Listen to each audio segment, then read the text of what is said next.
Hello, my name is Dr. Ben Thompson. You are here with the Treble Health podcast. Today, I am speaking with someone who has improved their tinnitus over time and is going to describe to us how exactly that happened over the last 7 months or so with their tinnitus. Today, I'm introducing Toddi who is an experienced podcaster, who is a wonderful professional, and someone who has become a friend of mine.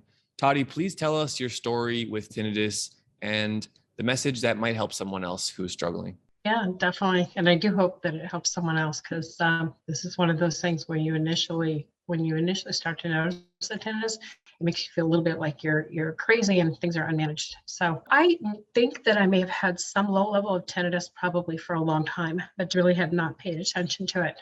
Just kind of a short story is I've had multiple sclerosis for probably 30 years. I started to have some hearing loss in around 2014 and got hearing aids, definitely at a very young age for most people. Most people are in their 60s or 70s by the time they get hearing aids. And if I had the tinnitus, it was certainly helped a little bit by the hearing aids. What I really started noticing was in early 2021, I got through 2020 pretty well. That was a challenge for all of us. Got into 2021 and started to notice that the tinnitus was much louder. And it was definitely, at least from a perception standpoint, it was louder in my right ear. And it's like once you notice it and you're observant of it, then it just kind of becomes a thing where you just can't not notice it, right? And it becomes almost to the point of crazy making because you get to that stage where it's like you can't ignore it. You're paying attention to it.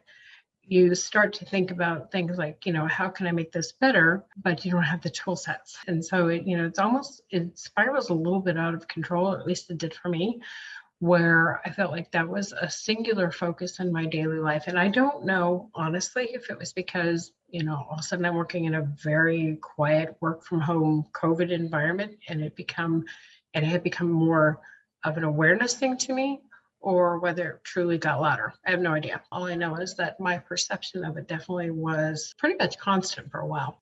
I went through the phases of trying to do research. I do a little research as a trainer anyway, so I'm pretty talented that way in finding resources. Started to look for resources. I'm a pretty healthy person, even with the MS. I eat really, really well. I exercise. I'm social. Our social structures are probably now more important to us than ever. And, so it's like impacted everything in my daily life. It impacted my work. I felt like I couldn't ignore it. It started to kind of impact my social life, and then I'd be paying attention to it even when I was out, with friends, as much as most of us got together with friends in 2021.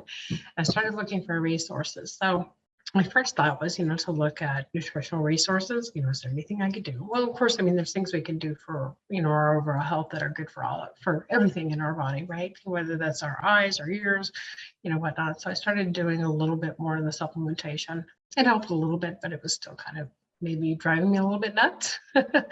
And, I was actually chatting with my husband about it, saying, this is driving me crazy. So I started looking for additional resources, thinking, okay, what else could be out there? Well, and I will say this, there are definitely a lot of what I would call charlatans on the internet. People who have things to sell, want to teach, classes about how you can essentially starve yourself to death and improve your tinnitus, which does not sound like a good recommendation at all. And then I discovered the folks that were Jastroboff certified, which I know you are. Jastroboff being, a person who did a lot of study on tinnitus retraining therapy. And so once I discovered folks who actually were, on the internet and talking about that, I started to feel a little bit more hope. And then I honestly do not know how your podcast on YouTube came into my feed, but I'm really glad that it did. And I remember listening to one of the casts that you had done with someone who I believe was doing some meditation, and had really had some great successes with the meditation over feeling like the tinnitus was less of an impact on his life. And it gave me hope. I thought, okay, and so of course then I started researching Jastroboff to find out, what some of the techniques were that are employed in tinnitus retraining therapy. And it made sense. And it certainly made sense to me from a person with MS, because I've had periods with the MS over the years where, I've either lost functionality or lost feeling, because of an exacerbation, but retrained myself to do something, and so like the concept that the brain can really be, as we say, neuroplastic or rewire itself really resonated with me. But I hadn't really thought of that in terms of, the tinnitus being something that the brain is responding to, versus just being a sound. So, once I started to reframe that, I thought, what, this is actually something that probably can be overcome. Maybe not the simplest thing to do, but certainly something that can happen over time. So I started using your resources. One of your meditation videos actually really helped me a lot. I would, I'd like the middle of my day, I would flop down on the floor of my office and, pull up my yoga mat and do some meditation, realizing that, I really could start to do some things that would help me and my brain health and my stress level overall. And I have to say, I think that stress plays into a lot of this as well, because if I understand correctly, the tinnitus is something that we've become aware of, partially because we haven't really trained our brain to say, okay, this is here and we can ignore it. Kind of like, the refrigerator hum, or, the low level sounds that we hear in our household every day. It might be the air handlers, it might be some electrical hum. We learn to ignore those because we basically train ourselves that it's okay. It's all right for that to be there. And so it started to resonate with me. So anyway, that's kind of where I was. Additionally, I was really intrigued by the fact that, listening to your podcast, that you actually seem to really care about helping people, which is really important to me. That's kind of where my core values are. I want other people to feel helped as well, or at least be able to feel some hope. And that mattered to me as well. Plus, I saw you evaluating some products that are out there. There are some new products out there, like actual, devices that are in use for tinnitus sufferers, which, I know that you've reviewed, and I have certainly my own personal curiosities about some of those. You've reviewed hearing aids, which is a big deal to me as well, because I know a lot of people with hearing loss who in the past could not afford hearing aids. And so, seeing your reviews of those actually, made me think, this guy's onto something. So long story short is, I've used your resources. I've referred to other people off and on. I know a young woman who started to your resources as well, because I found them helpful for me. And over time in working with you, I've discovered other cool resources, such as, sound therapies. I never knew about pink noise, brown noise, or any of the other above noises before. But, now things I use on a daily basis. You suggested some sources for kind of like background noise for me, which have been really, really helpful on days where it might be a little louder than usual. And I've actually literally gotten to a point now where, I don't know, say it's all started in February of 2021. Here we are in December. I can honestly say that there are days when I never think about it. I never think about the tinnitus all day long.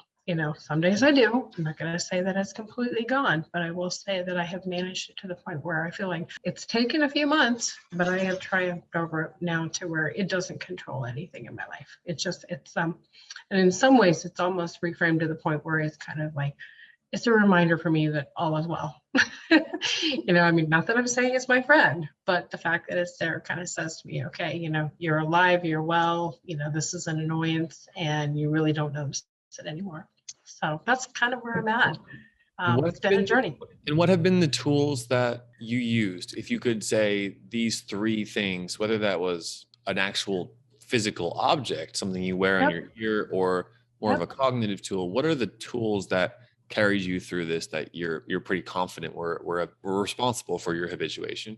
I've tried a couple of different things. I obviously wear hearing aids. I mentioned that at the beginning. The hearing aids are great because, they allow me to hear the sounds, the actual sounds that are around me. And, so for anybody who does have hearing loss, I think that it's a helpful thing. If you don't have and some people have hearing loss or don't have hearing loss, but still have tinnitus. So that may not necessarily be, the best thing. But if your tinnitus is caused by hearing loss, it certainly is a good thing to get a pair of hearing aids and get that additional, what I would call that stimulation coming into your brain, through the hearing aids, you're getting amplified sound. And I have to say that probably the other two things for me is meditating, which I never I don't think I'd ever meditated in my entire life. And my dogs think it's great because whenever I lay down on the floor, they want to stand on top of me.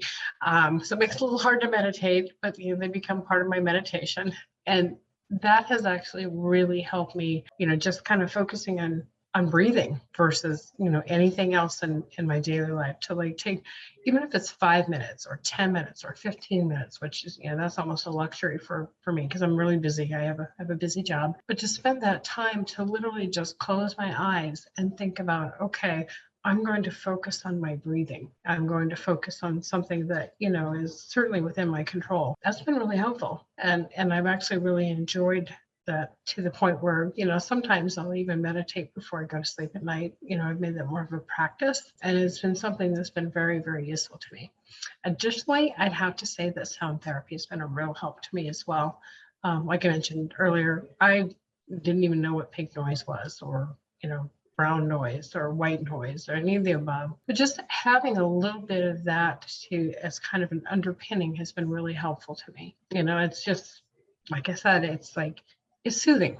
If there's a day where the tinnitus sounds or feels a little louder, and I ended up having COVID in a breakthrough case in October, and probably due to the stress and everything else, it felt louder to me. So I used a lot of the pink noise sounds during that time, and it actually was just very calming, to just kind of have that background noise. So those are things that have definitely been helpful to me. And Toddi, I think a big part of your story to share is that you have habituated to some degree, but your tinnitus, if you do hear it, it's still relatively noisy. It's still loud. It's still there. And I hear this a lot from patients, is a fear or a question of, can I still be myself? Can I still do my job, be a good Right. family member, be involved in my community despite having tinnitus? If I'm not one of those people that habituates and it's barely there, if I'm someone that still has it, can I habituate to some degree? And through your